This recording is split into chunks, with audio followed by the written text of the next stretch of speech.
한미일 외교 차관이 북핵 문제 해법을 논의하기 위해 서울에서 한자리에 모였습니다. 도널드 트럼프 미국 대통령의 다음 달 아시아 순방을 앞두고 한미일 3국이 대북 정책에 있어 한 목소리를 내기 위한 목적인데요. 정인용 기자의 보도입니다.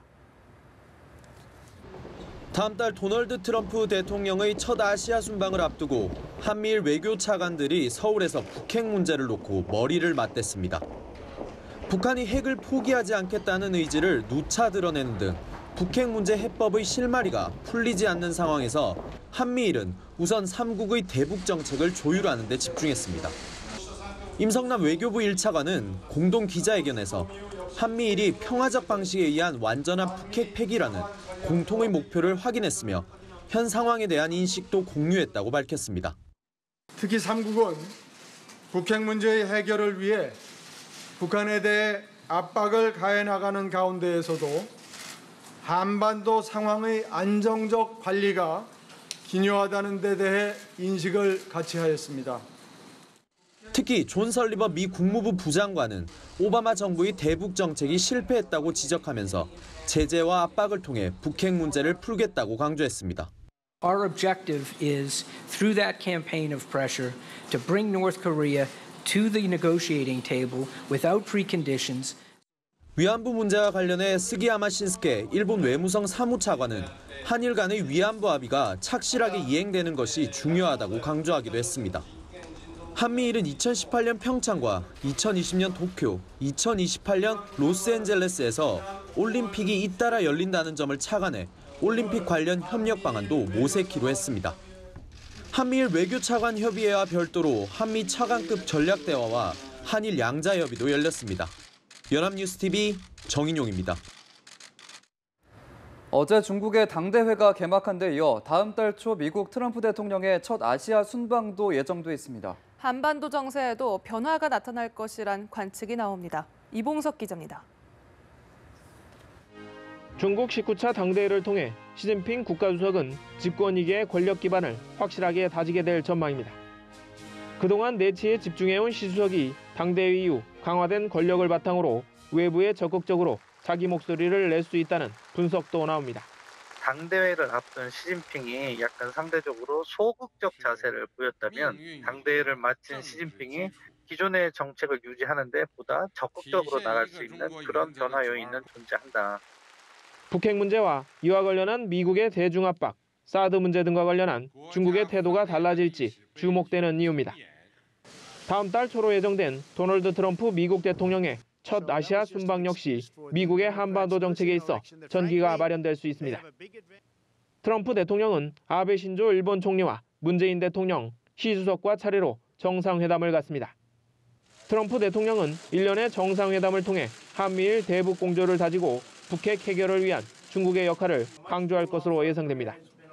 특히 트럼프 대통령이 어떤 메시지를 내놓느냐에 따라 한반도 정세는 크게 출렁일 것으로 보입니다. 이런 상황에서 북한이 만약 도발을 벌인다면 한반도는 한층 더 걷잡을 수 없는 경랑 속으로 빠져들 것으로 전문가들은 내다보고 있습니다. 연합뉴스TV 이봉석입니다. 청와대는 한자리 공석이었던 헌법재판소 재판관에 유남석 현 광주고등법원장을 지명했습니다. 관심을 모았던 헌재 소장 인사와 관련해선 인사청문회를 거쳐 구인 체제가 완비되면 절차에 따라 진행하겠다고 밝혔습니다.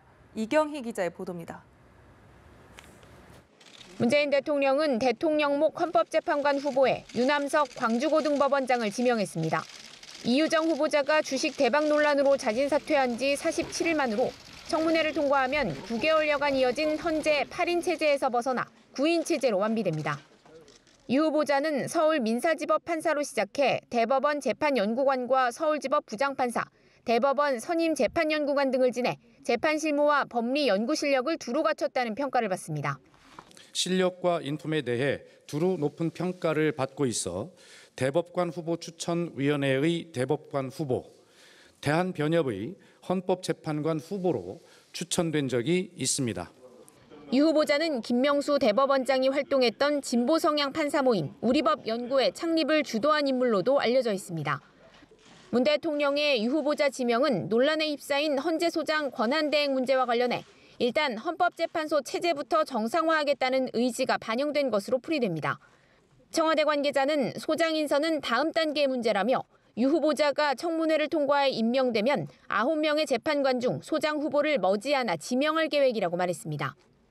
정해진 절차를 진행해 나감으로써 정치적 논란을 불식시키는 동시에 헌재 소장 임기 문제를 해결할 시간도 벌겠다는 의도로 해석됩니다. 이에 따라 문 대통령은 구인 체제가 완비되면 소장 임기와 관련한 국회 입법 상황을 지켜보면서 9명 재판관 가운데 1명을 소장으로 지명할 것으로 보입니다. 연합뉴스TV 이경입니다. 청와대가 신임 헌법재판관으로 유남석 광주고등법원장을 지명하자 여당은 환영했고 야당은 정치 편향이 우려된다고 지적했습니다. 더불어민주당 백혜련 대변인은 유 후보자가 헌법연구회 회장을 역임하는 등 자질 면에서 부족함이 없다고 평가했습니다.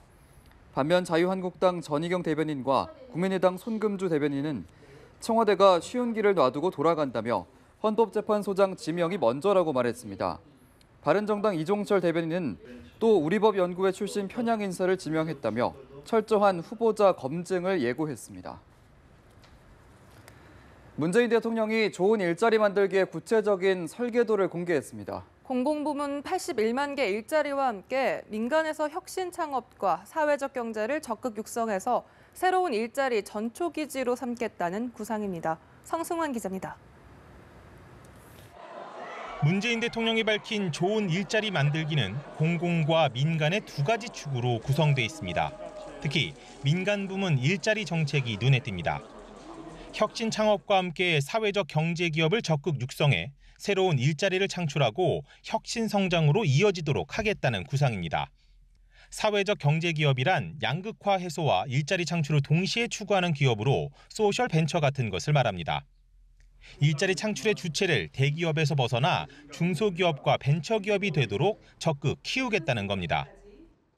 사회적 경제는 우리 경제가 직면한 고용 없는 성장과 경제적 불평등을 극복할 수 있는 대안입니다.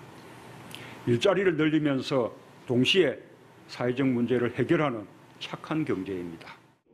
공공부문 일자리는 대선 후보 시절부터 강조했던 대로 현장 인력 중심으로 81만 개를 만들겠다는 구상을 보다 구체화했습니다. 경찰, 소방관, 수사관 등 민생 분야 공무원 17만 4천 명을 충원하고 보육, 요양 같은 사회 서비스 일자리 34만 개를 만듭니다. 여기에 공공부문 비정규직의 정규직 전환, 공기업 인력 충원으로 30만 개의 좋은 일자리를 만들 계획입니다. 기업인 여러분, 혁신으로 기업을 성장시켜 주십시오. 청년 여러분, 혁신적 아이디어를 가지고 창업에 나서 주십시오. 정부는 좋은 일자리를 위한 지원을 아끼지 않겠습니다. 문 대통령은 좋은 일자리 만들기가 임기 동안 국정 최우선순위가 될 것이라고 거듭 강조했습니다. 연합뉴스TV 성서환입니다.